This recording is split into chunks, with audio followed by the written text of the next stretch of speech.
থেকে ঠিক 1 বছর আগে আর.জি. করের মতো নৃশংস ঘটনা শুধুমাত্র পশ্চিমবঙ্গ নয়, গোটা ভারতবর্ষের মানুষকে ব্যথিত করেছিল, সবার মনে একটা গভীর ছাপ ফেলেছিল।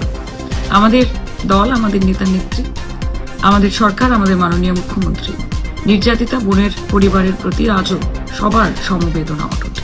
আগামী দিন যাতে পশ্চিমবঙ্গ বা ভারতের কোনো মা বোনের প্রতি এরকম জঘন্য অপরাধ না হয়, তার জন্য পশ্চিমবঙ্গ বিধানসভাতে সর্বসম্মতভাবে অপরাজিতা অ্যান্টি রেপ বিল পাশ করা হয়।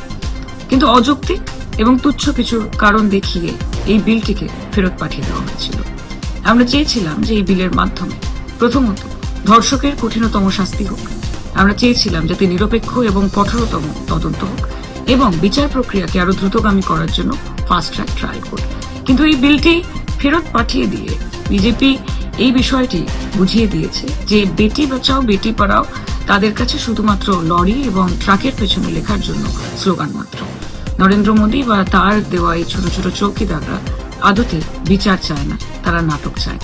অপরাজিতা অ্যান্টি রেপ বিলের মতো একটি দৃষ্টান্তমূলক বিলকে আটকে দিয়ে বিজেপি বুঝিয়ে দিয়েছে যে তারা চায় ভারতবর্ষের মহিলারা ভয়ে থাকুক, তারা অসুরক্ষিত বোধ করুক এবং ধর্ষকরা গায়ে হাওয়া লাগিয়ে ঘুরে বেড়াক। এটাই বিজেপির দ্বিচারিতা, এটাই বিজেপির আসল চরিত্র।